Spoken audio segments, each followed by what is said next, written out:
हमारा national sports क्या है? करेक्ट।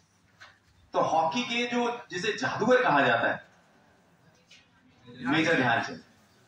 तो 1905 में प्रयागराज में उनका जन्म हुआ था और 1928, 1932 और 1936 इंडियन टीम चैंपियन बनी थी, गोल्ड मेडल जीता था हमने।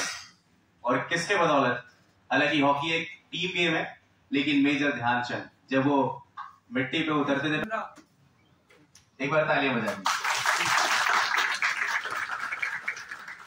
शूटिंग में अभिनव बिंद्रा ने गोल्ड मेडल जीता था।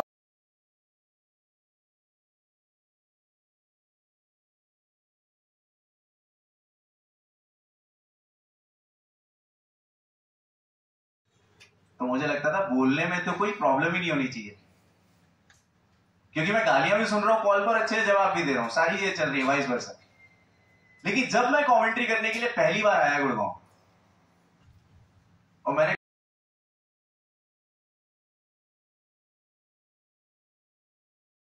वेट करने के लिए, सबको लगा कि जब अभिनव बिंद्रा शूटिंग में है तो गोल्ड मेडल इंडिया का पक्का है। अभिनव बिंद्रा ने शुरुआत की, he got 11th पोजीशन। उन्होंने उसी दिन रियलाइज कर लिया कि इतने से तो नहीं चलेगा, इतने से गोल्ड क्या मेडल ही नहीं आ सकता है।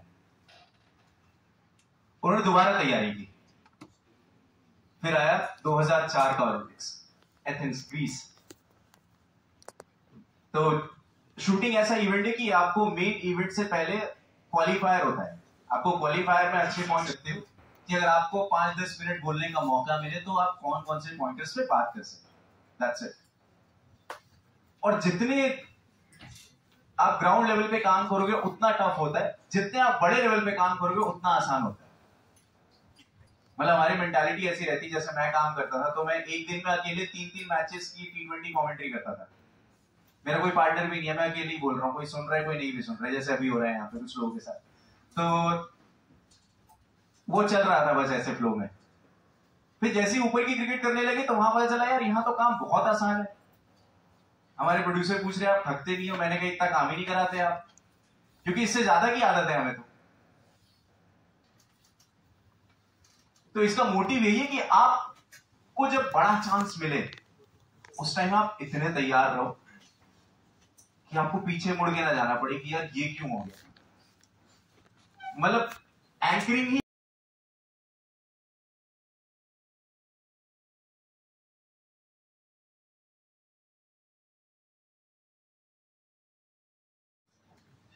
क्या पता उसी टाइम पे कोई एक ब्रेकिंग न्यूज आ जाए, तो वहां पे तो वो टेलीप्रॉम्प्टर उतने ही देर के लिए रहेगा ना। वहां से फिर आपको ऑन द स्पॉट जो आपने अपने एक्सपीरियंस से सीखा है वो बताना बहुत जरूरी है।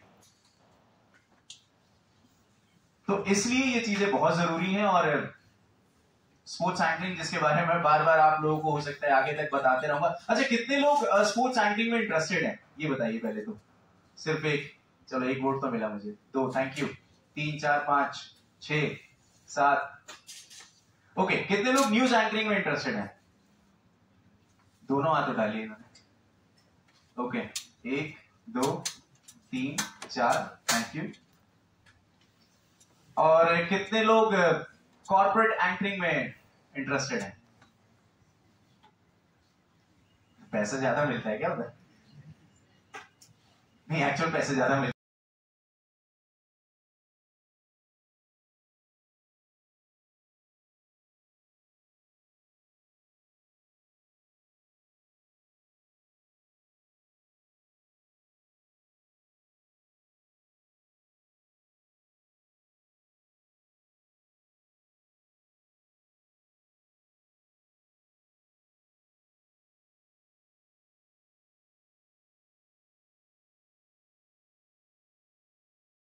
टॉपिक क्या दिया जाए? यूनिवर्सिटी रखते हैं टॉपिक? क्रिकेट रखते हैं। हाँ, मतलब जब भी मैं कह रहा हूं कि आपके पास बहुत सारे ऑप्शन है बोलने के लिए।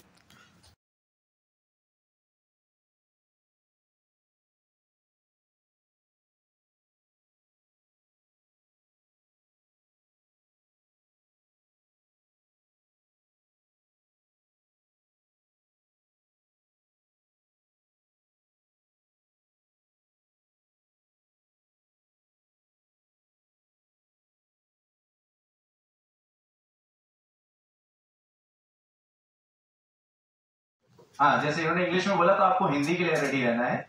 माइक कीजिए सर मुझे। चेंज कर सकते हैं, लाइक मैंने इंग्लिश में बोला। नहीं, वो एक राउंड के बाद जब आउट होते रहेंगे लोग। ठीक है, आपसे ही शुरू करें। देखा चलिए शुरू करते हैं।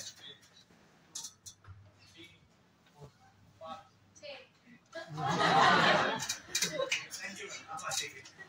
चलिए अब आपसे शुरू करते हैं। 4 5 थैंक यू।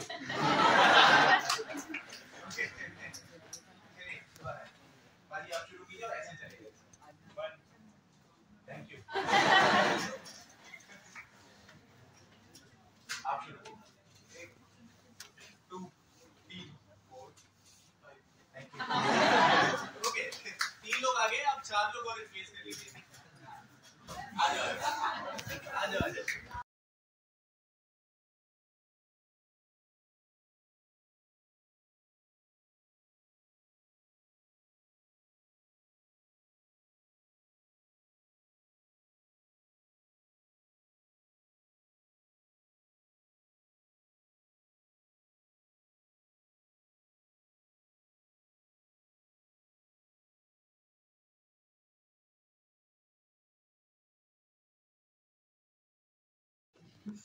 होते रहते हैं तो, लेकिन आपका अपना ओपिनियन क्या है? नहीं होता है, ग्रुप्स तो बनते हैं, टूटते हैं। हमारे मेरे भी बहुत टूटे हैं ग्रुप्स बेसिकली। तो फ्रेंड्स आपको रिकग्नाइज करने पड़ेंगे कि आपके कैसे फ्रेंड्स हैं। यू हैव टू रिकग्नाइज कि वो ट्रू है या नहीं है। मतलब टॉक्सिक भी होते हैं कई लोग। वो मुझे पता चल गया, आपसे पूछा। Very toxic and you know बहुत चेंजेस आते हैं कभी कभार। Sometimes one is your best friend and after year you not even talking to them. तो यहाँ पे पता चल जाता है कि दोस्त कुछ टाइम के लिए है, कुछ दोस्त ऐसे हैं जो उससे भी कुछ टाइम के लिए है।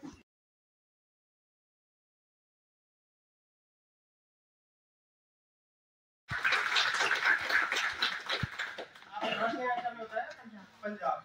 तो पंजाब से यहाँ पे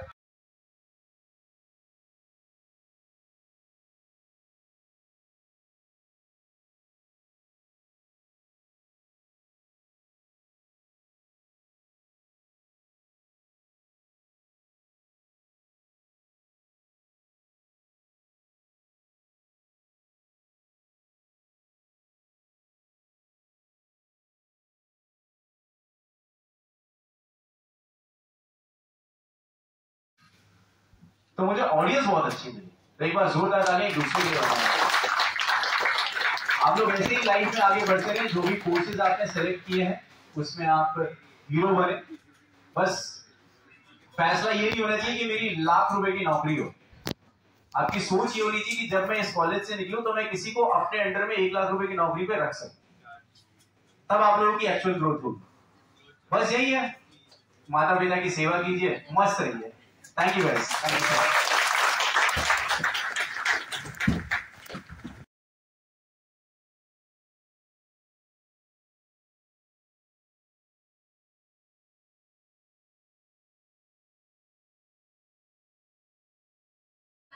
अपने हाथ में लिया होगा तो आपको पता था कि कहीं ना कहीं आपने आप खुद को एनविजन किया था कि आप इतने बड़े लेवल पे प्लेटफॉर्म पे आप परफॉर्म करोगे, इतने ऑडियंस के सामने इतने लोगों को इंस्पायर करोगे। ये every day is a new challenge. अभी भी होता है कि अगर मैं कमेंट्री शुरू करने वाला हूँ या टीवी के लिए एंकरिंग शुरू करने वाला हूँ, तो जिस दिन मैंने सोच लिया ना कि मैं 100% कॉन्फिडेंट हूँ इस चीज को लेके, शायद उसी दिन मेरे से गलती हो जाए।